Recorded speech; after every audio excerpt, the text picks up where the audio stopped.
반갑습니다. 흑불공동체 교회 성경 공부 오늘은 37번째 시간이고요. 오늘은 창세기 39장을 공부합니다. 우리가 지난 시간에는 37장을 했고요. 38장에는 유다 이야기가 나오는데요. 38장 여러분들 읽어보시고 그다음 39장을 또 여러분 공부하시면 도움이 될 것 같습니다. 아무래도 38장은 근친상간에 대한 이야기가 나오게 되고요.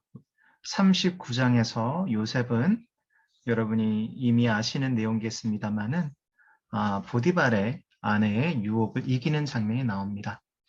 결국 38장과 39장이 이렇게 있는 것은 서로에게 지금 이야기하는 내용들이 있다라고 보시면 되겠습니다. 서로 이제 대조가 되는 거라고 보시면 되겠죠. 우선 오늘은 39장 이야기를 합니다. 요셉의 경로, 요셉이 지나온 길, 이제 구덩이에서 노예 신분으로 팔려간 다음에 다시 감옥으로 가는, 어찌 보게 되면 그의 인생이 계속해서 지금 더 악화되고 있는 것처럼 보여집니다. 하지만 39장을 통해서 우리가 알 수 있는 것은 하나님께서 계속해서 요셉과 함께 하신다는 말씀이 등장하게 되고요. 결국 요셉이라는 인물에 대해서 우리가 좀 더 그러한 것을 토대로 해서 그의 인생을 다시 한번 잘 살펴볼 필요가 있습니다. 이것은 여러분과 저의 믿음에 굉장히 중요한 그러한 그 교훈을 줄 것처럼 보여집니다.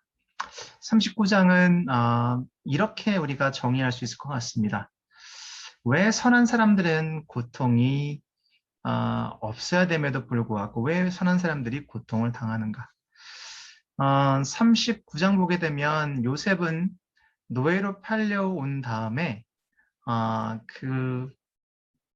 자기의 주인의 신임을 얻게 됩니다.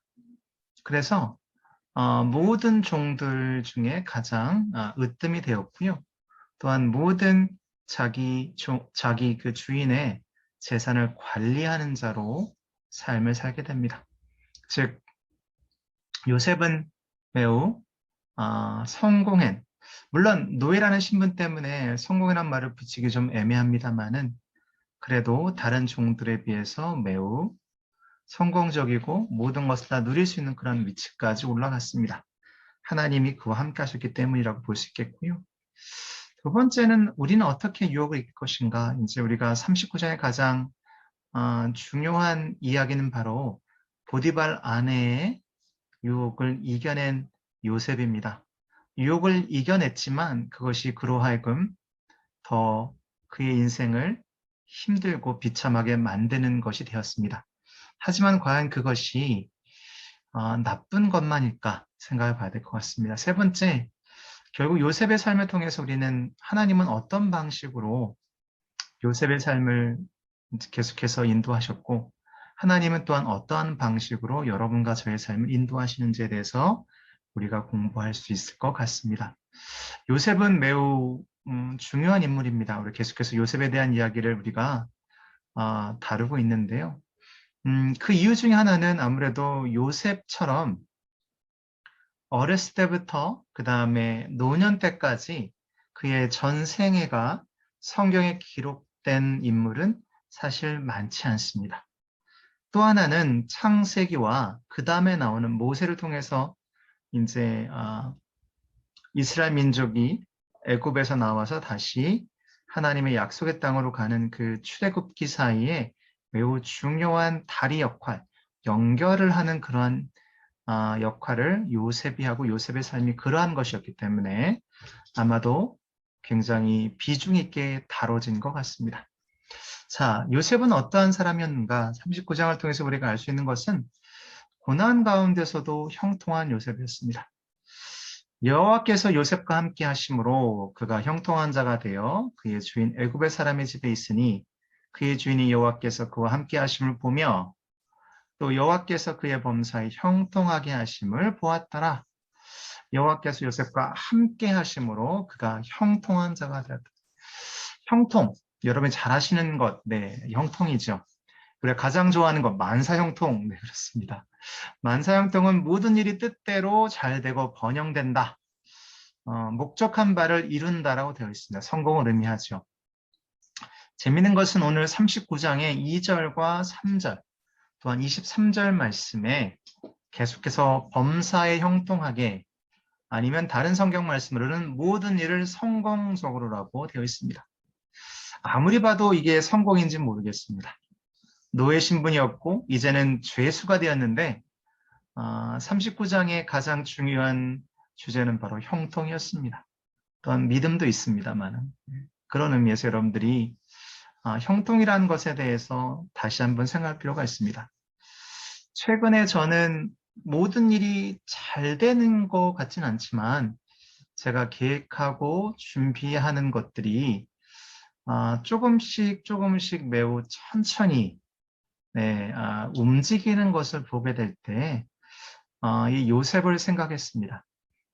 우리에게 형통함이라는 것은 결국은 우리가 생각하는 것처럼 무엇인가 획기적으로 바뀌는 것이 아닐 수 있겠지만 계속해서 어렵고 힘들고 고난 가운데서도 하나님을 느낄 수 있는 것, 하나님이 나와 함께 하신다는 어떤 확신을 갖는 것이다라고 이야기할 수 있겠습니다.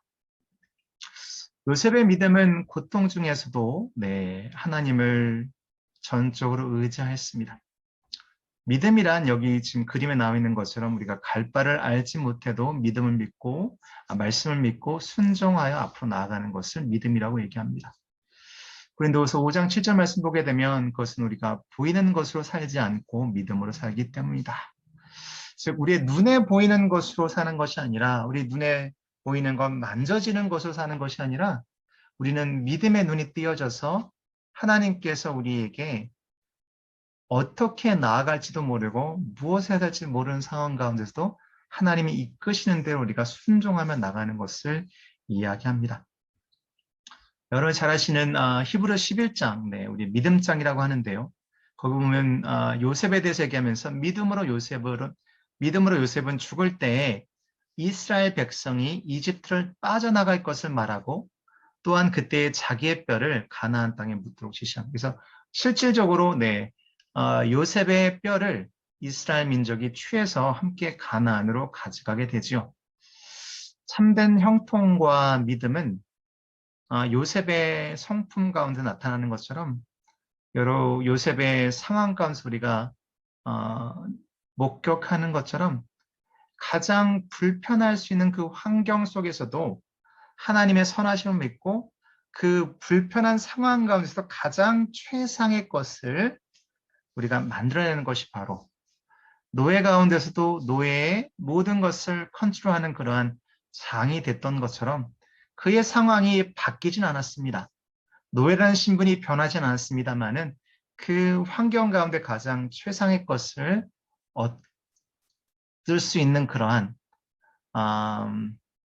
마음, 그래서 하나님을 저절로 신뢰할 수 있는 것이 아닌가 생각이 되었습니다. 요셉의 믿음은 고통 중에서도 하나님과 함께하는 삶을 살았습니다. 또한 요셉의 믿음은 유혹 속에서도 그는 흔들리지 않았습니다.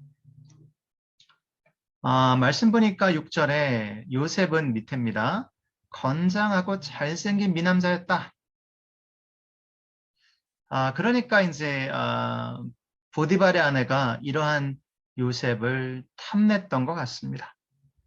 10절 말씀 보게 되면 그녀는 날마다 매일매일 요셉에게 곁눈질을 하고 요셉을 잡고 치근덕 거렸던 게 사실인 것 같고요. 11절에는 계획적으로 모든 그의 종들을 다 내보내고 오직 요셉만이 자기와 함께 할 수 있도록 그러한 계획을 짜게 됩니다.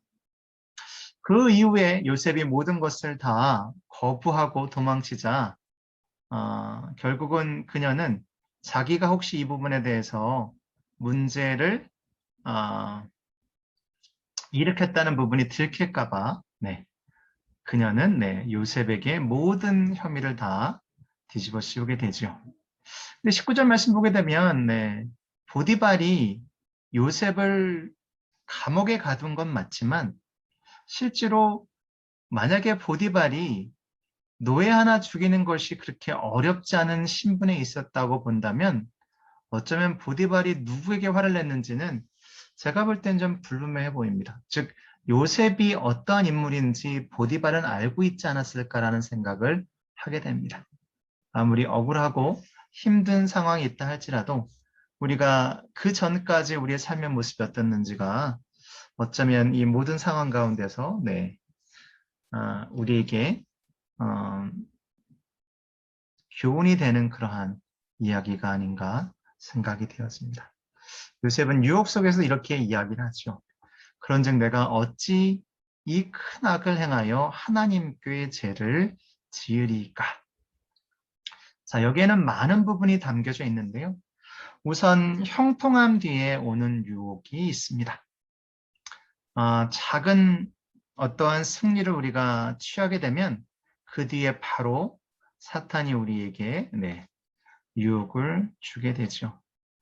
자, 요셉과 예수 그리스도가 비교된다라고 이제 서로 구약에서는 요셉이고 신약에서는 물론 예수 그리스도는 신구약 모두에서 예수 그리스도가 우리의 주가 되시는 건 맞습니다만은 요셉은 이러한 유혹을 이겼던 것 또한 예수님도 그분이 공생애를 시작하시기 전에 40일 동안 광야에 계실 때 사탄의 유혹을 받으셨다는 거죠. 유혹은 여러분이 아시는 것처럼 항상 우리에게 맞춤형으로 옵니다. 돈이 없는 사람들에게는 재정적으로 어려움을 갖고 있는 사람들에게는 재정적으로 우리에게 죄를 짓도록 오게 되고요. 또한 관계 가운데서 문제 있는 사람들에게는 관계를 통해서 우리에게 또한 죄를 지을 수 있는 어떤 그런 환경을 조성하게 됩니다.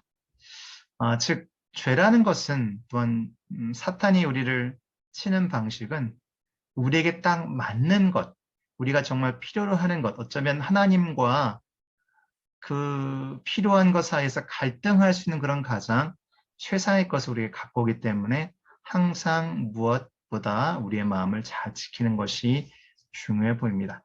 그렇다면 요셉은 어떻게 이러한 유혹을 이겨냈을까요? 8절 말씀 보게 되면 거절했다고 되어 있습니다. 우린 유혹이 오게 되면 거절해야 되고요. 9절에는 큰 악을이라고 얘기하면서 이것이 악인 것에 대해서 분명히 그는 알고 있었습니다. 10절 말씀 보게 되면 이제 더 이상 보디발 아내의 이야기를 듣지도 않고 함께 거하지도 않았다라고 되어 있고요. 12절에는 마지막으로 뿌리치고 뛰어나갔다라고 되어 있습니다. 자, 이것은 우리에게 보게 되면 종의 신분이 자기가 섬기는 주인의 아내를 거역했다는 것은 매우 심각한 문제를 야기할 수 있습니다. 하지만 그에게는 그러한 것보다 하나님을 향한 그의 믿음을 지키는 것, 또한 자기 주인에 대한 자기의 충성을 지키는 것, 무엇보다도 자기의 신앙을 지키는 것이 중요해 보였습니다.